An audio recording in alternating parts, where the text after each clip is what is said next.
मंडळी नमस्कार, मी रिनेश रंजन. आपण पाहत आहात बातम्यांची बातमी. मंडळी, या बातमीमध्ये पुढे जाण्यापूर्वी एक तुम्हाला सूचना, एक तुम्हाला विनंती. मंडळी, आपण ना नरेंद्र मोदींचे भक्त आहोत, ना राहुल गांधींचे अंधभक्त आहोत. आपण सामान्य जनतेच्या पाठीशी आहोत. हीच आपली साधी सरळ सोट विचारधारा आहे. पटलं तर या चॅनलवर आपलं स्वागत आहे, नाही पटलं तर तुमचं स्वातंत्र्य तुम्हाला लखलाभ. राम राम. फडणवीस राहुल गांधींची कॉपी का करतायत? किंवा फक्त फडणवीस नाही तर अभिजित दिपकेंनी पेटवलेला हा दीपक कॉक्रोच जनता पार्टीच्या माध्यमातून त्याची हवा, तो विषय जेनजीचा राहुल गांधींनी कॅच केला. मग राहुल गांधी पळत सुटले जेनजींच्या मागे, तुम्हाला ठाऊक आहे. आणि त्या पाठोपाठ अख्ख्या देशातले सगळेच पक्ष जेनजीच्या मागे पडायला लागले. सगळ्यांना जेनजीचे प्रश्न आठवायला लागले आहेत. आता राहुल गांधींचा पुण्याला कार्यक्रम झाल्यानंतर राहुल गांधी तिथे थांबले नाहीत. त्यांना नागपूरला कार्यक्रम करायचा आहे. मग त्यांना नागपूरला कार्यक्रम करायचा आहे, त्या आधीच फडणवीसांनी नागपूरला कार्यक्रम करून टाकला. फडणवीसांनी पुन्हा जनजीचा एक कार्यक्रम आयोजित केला, असं त्यांचं म्हणणं आहे की मी कार्यक्रम तो जनजीसाठी केला होता. अर्थातच नागपुरातल्या रेशीमबाग मैदानावर त्यांनी कितीतरी हजार मुलांना ढोल ताशाचं पथक त्या ठिकाणी आणलं आणि ते परफॉर्मन्स दिलं आणि त्याचा काय म्हणे वर्ल्ड रेकॉर्ड झाला. चांगली गोष्ट आहे. एकनाथ शिंदेचे सुपुत्र खासदार आहे मला वाटते, त्यांनी जनजीचा कार्यक्रम केला. सगळे जनजीच्या मागे लागले. सगळ्या पक्षाचे प्रवक्ते नुसतं जनजीवर बोलत आहेत सध्या. अरे बाबा, की कॉपी करणं म्हणजे काय असतं तुम्हाला माहिती आहे ना. विद्यार्थ्यांनी कॉपी करून जर पास झाले तर ते पास विद्यार्थी नसतात, ते अर्थातच नापास विद्यार्थी असतात. त्यामुळे कुणाचं अनुकरण करण्यापेक्षा, कुणाची कॉपी करण्यापेक्षा, कुणाची नक्कल करण्यापेक्षा तुम्ही तुमचं काहीतरी क्रिएट करा स्वतःचं. आता हल्ली काय स्टँड पाहिजे भाजपचा? तुम्ही थेट, तुमच्याकडे सत्ता आहे, तुमच्याकडे ताकद आहे, तुमच्याकडे पॉवर आहे, तुमच्याकडे पैसा आहे, तुमच्याकडे जनमत आहे, 22 राज्यात तुमची सरकार आहे. ज्या ज्या अडचणी जेनजींच्या आहेत, जेनजींनी काय सांगितलं? बेरोजगारी. जेनजींनी काय सांगितलं? परीक्षा, पेपर फुटी. जेनजींनी काय सांगितलं? की आमचं स्थान या एआयच्या दुनियेमध्ये कुठे आहे ते सरकारने, शासनाने आम्हाला सांगावं. आम्ही कशासाठी एवढं शिक्षण घेतलं? आम्ही शिक्षण काही ओला गाडी चालवण्यासाठी घेतलं, टॅक्सी फिरवण्यासाठी घेतलं, भजे काढण्यासाठी घेतलं, की आलुबोंडे बनवण्यासाठी घेतलं? त्यांचा प्रश्न वाजवी आहे जनजीचा. मग याचं उत्तर न देताच तुम्ही ते कामाला सुरुवात करू शकता. प्रत्यक्ष शाळांचा विषय काढला, स्कूल ठीक करू, अभिजित दिपकेंनी मोहीम काढली. मग करू द्या, त्याला सांगू द्या. तुम्ही त्याचं ऐका. ऐकण्याच्या पूर्वीच तुम्ही शाळा ठीक करा ना. लाखो करोडो अरबो खरबो रुपये तुम्हाला रोजचा टॅक्स मिळतोय. महागाई तर आकाशाला भिडलेली आहे. त्याच्यामधूनच तुम्ही जनतेचं रक्त पिऊनच तुम्ही काही करू शकता ना. मग जनतेचा पैसा कशासाठी आहे? तुमचा, आमचा टॅक्स आम्ही कशासाठी देतो? शाळांसाठी देतो ना, सरकारी शाळांसाठी. आमच्याच पैशातून शाळा उभारल्या जातात ना, आमच्याच पैशातून शिक्षकांचे पगार होतात ना. मग तुम्ही डायरेक्ट थेट मुद्द्याला हात घाला. राहुल गांधींची कॉपी करून तुमचं काहीही भलं होणार नाही असं मला तरी वाटतं. आता तुमच्या राजकारणासाठी ते ठीक असेल, पण आता राजकारणाची मला वाटते जेनजीनी पद्धतच चेंज करून टाकली.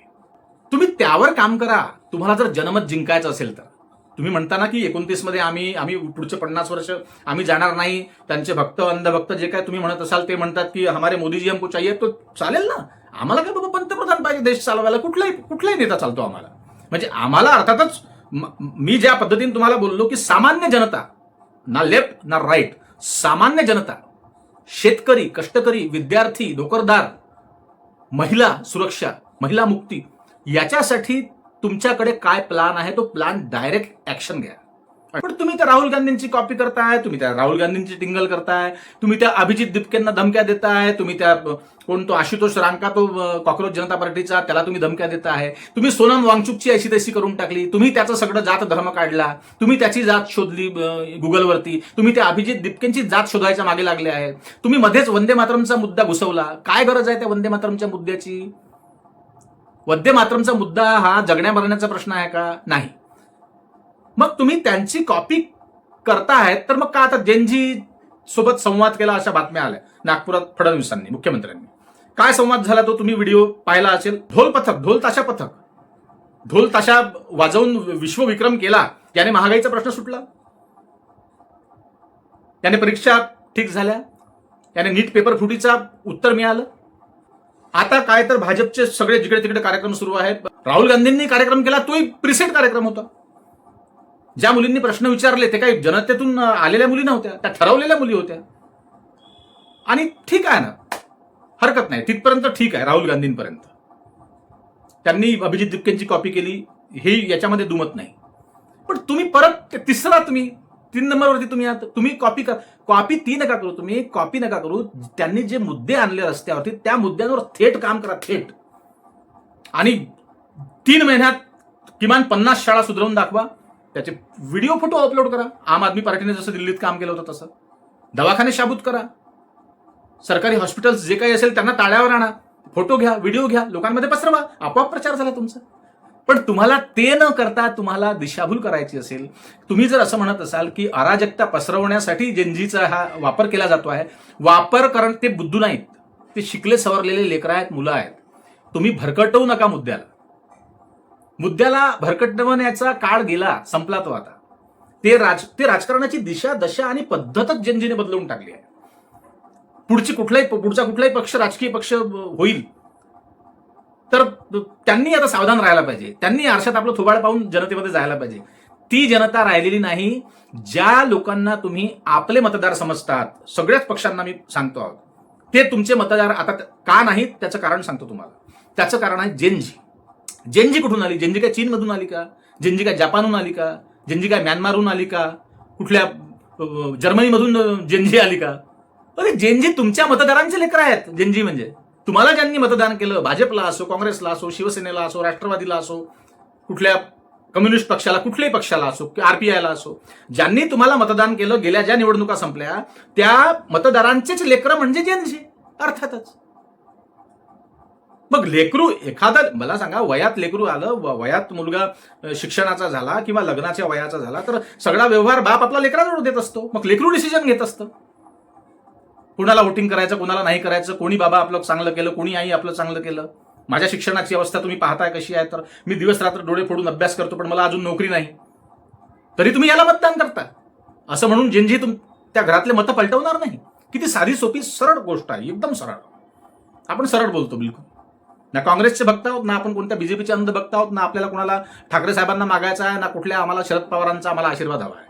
आम्हाला आमच्या कामावर विश्वास आहे, आम्हाला आमच्या बोलण्यावर विश्वास आहे. बस जनतेसाठी काय करायचं त्याच्याबद्दलचा एक ध्यास लागलेला आहे. तर टीका म्हणून नाही, पण फडणवीस साहेब तुम्ही हुशार आहात, तुम्ही शिकलेले आहात, तुम्ही विधिज्ञ आहात. मला वाटतं लॉ वगैरे तुम्ही काहीतरी केला आहे, तुम्ही हुशार आहात, खरोखर हुशार आहात. हे काही मी नकलीने किंवा असं काहीतरी त्यांना बरं वाटलं पाहिजे म्हणून बोलत नाही. खरोखर हुशार आहेत फडणवीस. 2014च्या आधी त्यांचं सगळं दिसायचं आम्हाला, पण त्याच्यानंतर तुम्ही कॉपी करायला नको ना. तुम्ही काय तिकडचा पश्चिम महाराष्ट्रातला एक हिप्पीकड तो आमदार आहे, तुम्ही तसे आहात का? तुम्ही एक शिवीगाळ करणारा एक शिवसेनेचा एक आमदार होता, तो अर्ध्या रात्री टाईट होऊन त्यांनी शिवीगाळ केली होती एका पुस्तकाच्या लेखकाला. तुम्ही तसे आहात का? तुम्ही तसे नाही, तुमच्या हाताखाली तसे असतील. तुम्ही कॉपी कशाला करता? तुम्ही क्रिएट करा. नवीन क्रिएट करण्याला म्हणतात. आता जसं मी व्हिडिओ करतो आहोत इथे, माझ्याकडे काही स्क्रिप्ट नाही, काही कॉपी नाही, काही माझ्याकडे हायलाइट्स नाही, काही माझ्याकडे पॉइंट्स नाही, मी रॅन्डमली बोलतो आहे. ही क्रिएशन आहे. याला क्रिएशन म्हणतात, याला कॉन्टेंट क्रिएशन म्हणतात, याला क्रिएटर म्हणतात, याला निर्माता म्हणतात. तुम्ही नवीन काहीतरी क्रिएट करा. नुसतं क्रिएटच नाही, राजकारणासाठी नुसतं आता एकदा कुणीतरी जुमला तो शब्द, काही शब्द तर असे 2014 नंतर प्रसिद्ध झाले. अंधभक्त, जुमलेबाजी येते. लोकांना जुमला म्हणजे काय हे माहित नव्हतं, मराठी सायडर लोकांना, मराठी भाषिकांना.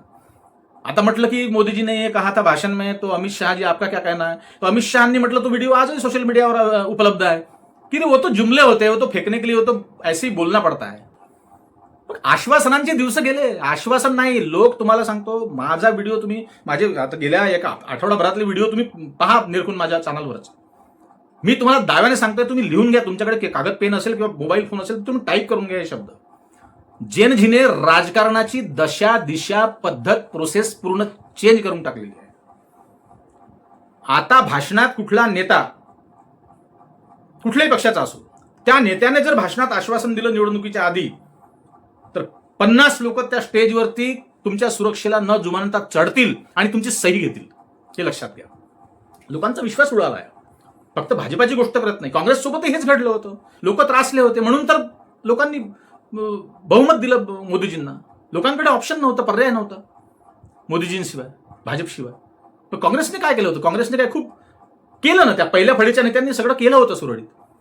यांनी पुन्हा आपलं भत्ते मारणं सुरू केले होते. जनतेच्या भरोश्यावर रक्त पिणं सुरू केलं होतं. लोकांना सहन झालं नाही. मग ते निमित्त झालं त्या कोणते अण्णा हजारेंच्या आंदोलनाचं. मग ती आम आदमी पार्टी जन्माला आली, भाजपचं कसं तरी जुगाड झाला आणि प्रचंड बहुमताने भाजपला निवडून दिलं. मी 2014ला वोटिंग केलं होतं, कशाला खोटं बोलू?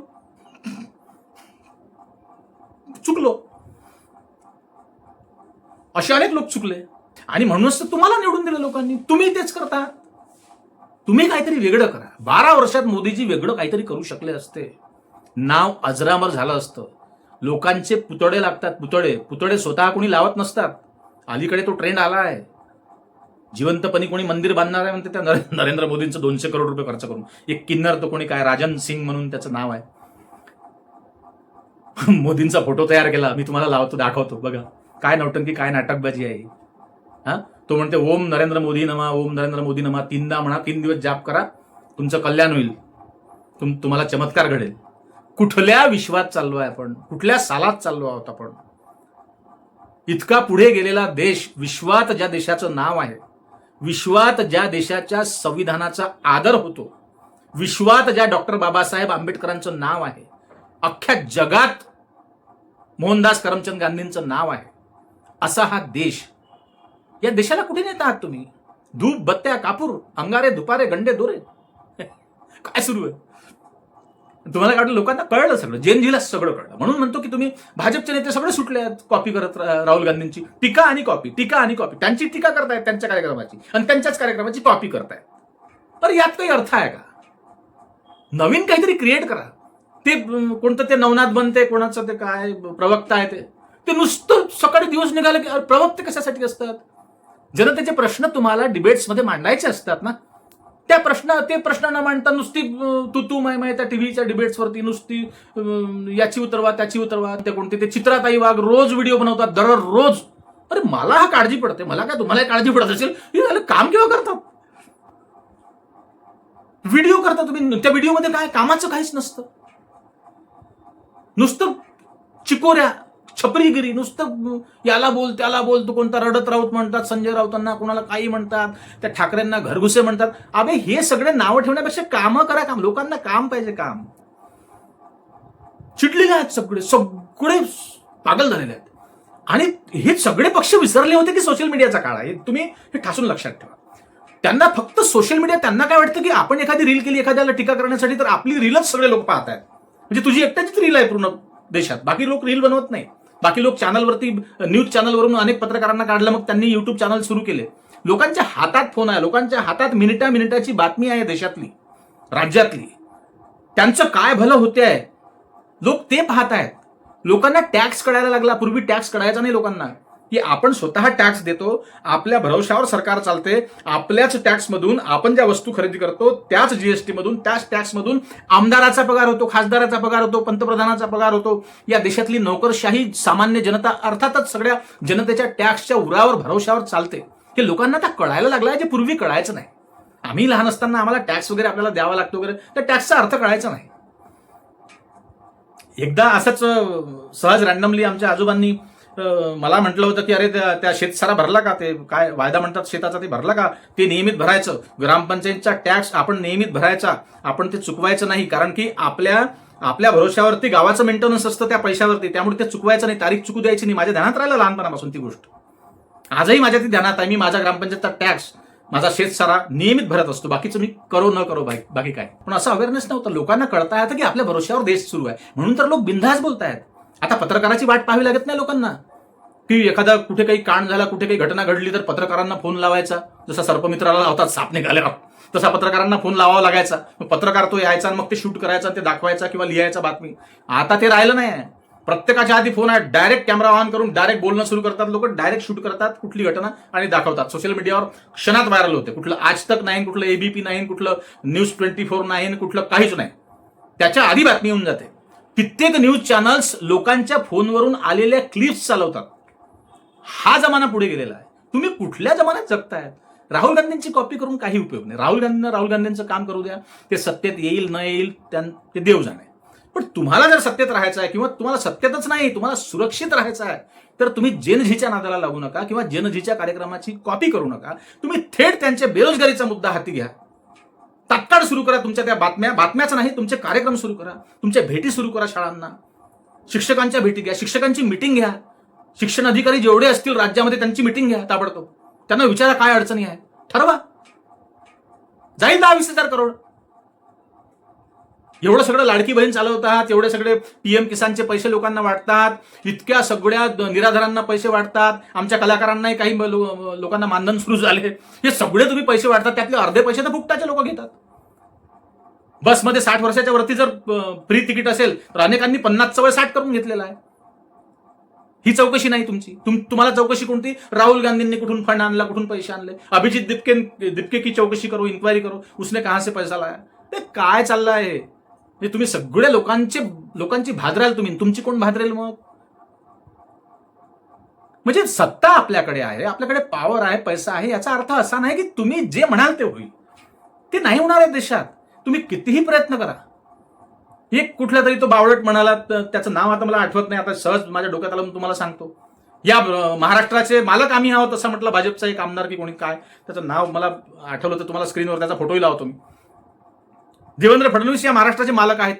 ही भाषा मालक, तुम्ही काय बोलताय?